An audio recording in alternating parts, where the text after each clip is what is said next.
Hello everyone, आज हम बात करने वाले हैं बिहार पुलिस के होम गार्ड की वैकेंसी के बारे में, जिसका फुल नोटिफिकेशन जारी कर दिया गया है और इस वैकेंसी के बारे में क्या क्या बदलाव किए गए हैं उन सारी बातों को डिटेल में समझने वाले हैं इस वीडियो में। तो चलिए शुरू करते हैं इस वीडियो को और समझते हैं सारी इंफॉर्मेशन डिटेल में एक एक करके। और जो भी वीडियो को देख रहे हैं चैनल को सब्सक्राइब कर लीजिए, ऐसे ही गवर्नमेंट जॉब नोटिफिकेशन और उससे रिलेटेड इंफॉर्मेशन यहाँ पे प्रोवाइड कराई जाती है। अगर हम बात करूँ इस वैकेंसी के बारे में तो ये जो है बिहार सरकार के द्वारा ये वैकेंसी जारी की गई है। विभिन्न डिस्ट्रिक्ट में या जिले में ये जारी किया गया है, डिस्ट्रिक्ट वाइज भी मैं इससे पहले वाले वीडियोस में बता चुका हूं। तो यहाँ पे अगर बात करें, यहाँ पे 1/2025 के विज्ञापन संख्या है यहाँ पे, और इसी वैकेंसी का यहाँ पे सारी चीजें यहाँ पे दी गई है। देखिए ये जो है जिला वाइज दिया गया है, मेल और फीमेल दोनों कैंडिडेट अप्लाई कर सकते हैं। ऑल इंडिया के कैंडिडेट भी अप्लाई कर सकते हैं अगर आप डोमिसाइल बिहार का आपके पास है तो। देखिए पटना में वैकेंसी आई है मेल और फीमेल की यहाँ पे, ठीक है, 592 और 207 गर्ल्स की है। नालंदा में, भोजपुर, बक्सर, गया, जहानाबाद, औरंगाबाद, नवादा, छपरा, ये सिवान, ऐसे सारे नंबर ऑफ वैकेंसी यहाँ पे। टोटल नंबर ऑफ वैकेंसी जो जारी की गई है वो 15,000 जारी की गई है। तो 15,000 वैकेंसी यहाँ पे टोटल जारी की गई है, ठीक है। ये यहाँ पे जिले वाइज ये वैकेंसी संख्या दी गई है, ठीक है, महिलाओं और पुरुषों के लिए। जो इंपॉर्टेंट है हम बात करेंगे। अब यहाँ पे लिखा है कि गृह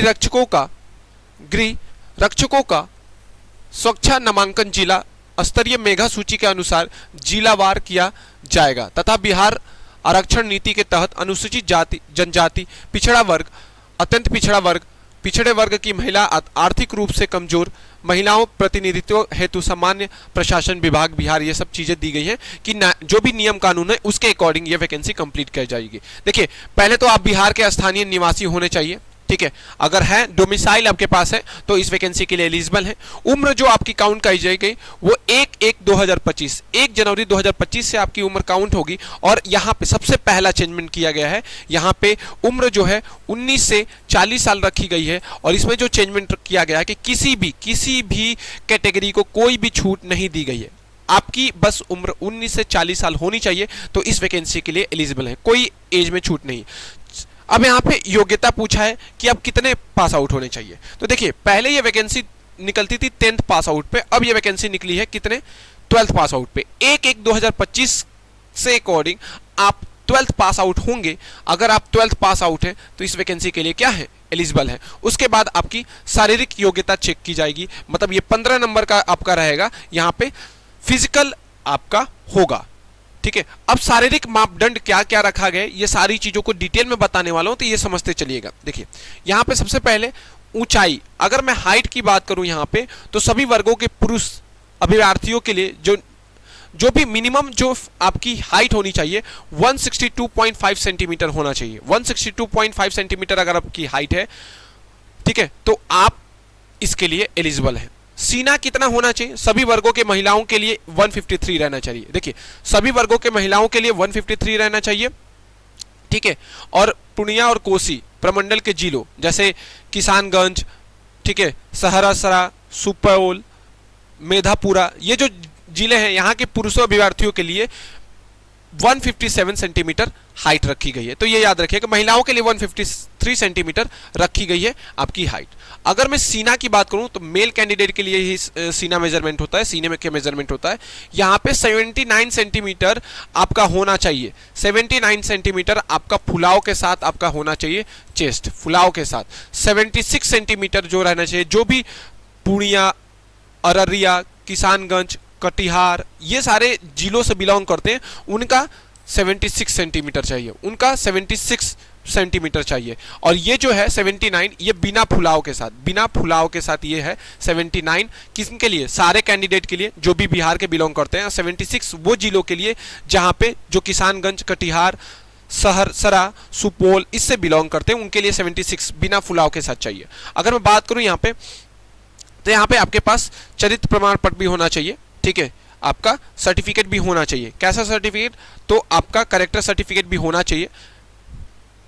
अब यहाँ पे ऑनलाइन आवेदन की प्रक्रिया की बात करूं तो ऑनलाइन आवेदन इसके जो भी ऑफिशियल वेबसाइट है, जिसका नाम यहाँ पे www.onlinebhg.bihar.gov.in। मैं डिस्क्रिप्शन में इसका लिंक दे दूंगा, तो वहां से भी जाके आप अप्लाई कर सकते हैं इसके लिए। 27/3/2025 से इसके ऑनलाइन आवेदन स्टार्ट हो रहे हैं। 27/3/2025 मतलब 27 मार्च से आवेदन स्टार्ट हो रहे हैं और 16 अप्रैल तक इसके ऑनलाइन आवेदन चलेंगे। ठीक है, इसी ऑफिशियल वेबसाइट पे, यहाँ पे डिस्क्रिप्शन में इसका लिंक दे दूंगा। अगर मैं बात करूं तो जो भी है जनरल ओबीसी ईडब्ल्यूएस हैं कैंडिडेट, वो 200 रुपये फॉर्म की फीस रखी गई है।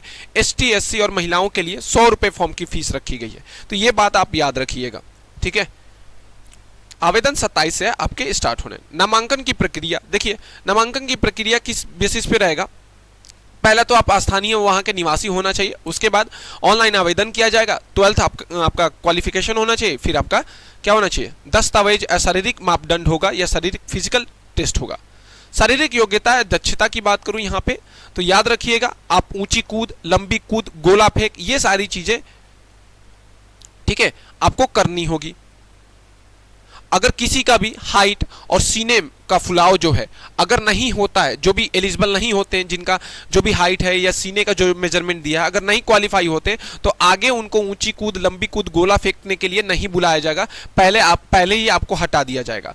अगर यहाँ पे बात करूं तो यहाँ पे ध्यान से सुनिएगा, यहाँ पे पुरुषों के लिए जो बता रहा हूँ 1600 मीटर की रनिंग होने वाली है। 1600 मीटर की रनिंग होने वाली है। मैं बोला था कि 1600 मीटर की रनिंग होगी और यहाँ पे 6 मिनट मिलेंगे पुरुषों को 1600 मीटर की रनिंग कंप्लीट करने के लिए, जबकि फीमेल कैंडिडेट के लिए जो रहने वाला है वो 800 मीटर की रनिंग होने वाली है 5 मिनट में। तो ये चीजें याद रखिएगा। ऊंची कूद की बात करूं तो 4 फीट से अगर कोई कम करता है, कोई भी कैंडिडेट है जो 4 फीट से कम है पुरुष में, अगर तो उसको कोई भी नंबर नहीं मिलेंगे।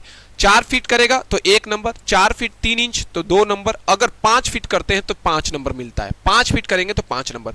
वैसे ही महिलाओं के लिए भी है, 3 फीट से कम करते हैं तो कोई भी नंबर नहीं है, 3 फीट में 1 नंबर है, और जैसे जैसे बढ़ता जाएगा 3 फीट 3 इंच तो 2 नंबर है, 3 फीट 3 इंच मतलब 6 इंच तो 3 नंबर है, और 4 फीट आप करते हैं तो मैक्सिमम 5 नंबर। देखिए मैक्सिमम नंबर लाना जरूरी है, कम से कम 4 नंबर तो आप लाएंगे ही, क्योंकि अगर 4 नंबर नहीं लाएंगे तो 50% चांस है कि आप क्वालिफाई हो और इसके लिए एलिजिबल हो। अगर लंबी कूद की बात करूं तो 12 फीट पुरुषों के लिए रखा गया। अगर 12 फुट से कम आप करते हैं कोई भी नंबर नहीं मिलेगा, 12 फुट से ज्यादा करेंगे तो 1 नंबर, 2 नंबर, 3 नंबर, और 16 फुट या 16 फीट आप क्या करते हैं अगर लंबी कूद करते हैं तो 5 नंबर मिलेंगे।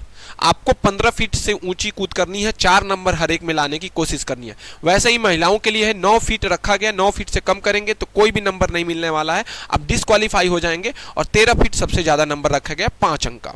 वैसे ही आगे बात करूं यहाँ पे तो गोला फेंक की बात की गई है। गोला फेंक की बात की गई है, मेल कैंडिडेट के लिए गोला फेंक जो रखा गया 16 पाउंड फेंका गया है, तो कोई भी नंबर नहीं मिलने वाला है। अगर आप 16 से 19 के बीच में करते हैं तो 1, 2, 3 और 4 नंबर मिलेंगे, और 20 फीट से अधिक फेंकते हैं तो 5 नंबर आपको मिलेंगे। ठीक है, देखिए रनिंग तो कंप्लीट कर लीजिए, क्योंकि ये 15 नंबर का टोटल होता है, 15 नंबर का ये टोटल चीज होता है जो कि आपके लिए बहुत ही इंपॉर्टेंट है। 14 फीट से अधिक फेंकेंगे तो 5 नंबर मिलेगा महिलाओं में, और 10 फीट से कम फेंकेंगे तो आपको डिस्क्वालीफाई कर दिया जाएगा, आप एलिजिबल नहीं है। 10 से ज्यादा और 14 के बीच में आपकी होना चाहिए। मैक्सिमम आपको ट्राई करना है 4 अंक लाने के लिए, तो ये याद रखिएगा। ठीक है, उसके बाद आपका मेडिकल एग्जामिनेशन होगा। तो सिलेक्शन प्रोसीजर में क्या है, आपका फिजिकल होगा, क्योंकि कोई भी इसमें रिटन एग्जाम नहीं है, तो पहले आपका फिजिकल होगा, देन आपका क्या होने वाला है, उसके बाद आपका डॉक्यूमेंट वेरिफिकेशन होगा, उसके बाद आपकी मेरिट लिस्ट जारी की जाएगी। ठीक है, तो ये सारी चीजें दी गई हैं, ये सारी चीजें दी गई हैं आपकी। ठीक है, ये सारी चीजें मैंने डिटेल में बता दी। फिर आपकी जो मेधा सूची जारी की जाएगी उसमें 1.5 गुना बच्चों को बुलाया जाएगा, 1.5 गुना बच्चों को बुलाया जाएगा। ये सारी चीजें तो मैं सारी चीजों को एक एक करके बता दिया हूँ। चरित्र प्रमाण पत्र होना चाहिए, आपके पास डॉक्यूमेंट जो होना चाहिए, उसके लिए एक और वीडियो बना दूंगा। वीडियो लंबा, ये वाला वीडियो लंबा हो जाएगा, तो याद रखिएगा। डेट बता चुका हूँ 27 मार्च से ये याद रखिएगा, 27 मार्च से आपका ये होना चाहिए। 16 अप्रैल तक आपका फॉर्म फिलअप होगा। जनरल ओबीसी डब्ल्यूएस के लिए 200 रुपए फॉर्म की फीस, एसटी एससी के लिए 100 रुपए। पोस्ट 15,000 है टोटल। कोई भी एज में छूट नहीं है किसी भी कैंडिडेट के लिए। 19 से 40 साल एज लिमिट होनी चाहिए। 1 जनवरी 2025 से आपकी एज काउंट होगी, और केवल ग्रेजुएशन यहाँ पे लिखा हूँ, योग्यता जो होनी चाहिए केवल और केवल आपकी 12th पास आउट होनी चाहिए। अब सबसे इंपॉर्टेंट जो लास्ट चीज है वो है कि सर आप लोग पूछेंगे सर सैलरी कितनी होगी इसमें, तो सैलरी की बात करूं यहाँ पे तो आपका 21,000 मिनिमम सैलरी बनेगी। जैसा जैसा अधिकतम काम रहेगा, जैसे जैसे आपका काम बढ़ेगा या काम जितना करेंगे उसमें ये सैलरी ऐड ऑन होगी। तो इतनी चीजें याद रखिएगा और चैनल को सब्सक्राइब कर लीजिएगा। Thank you.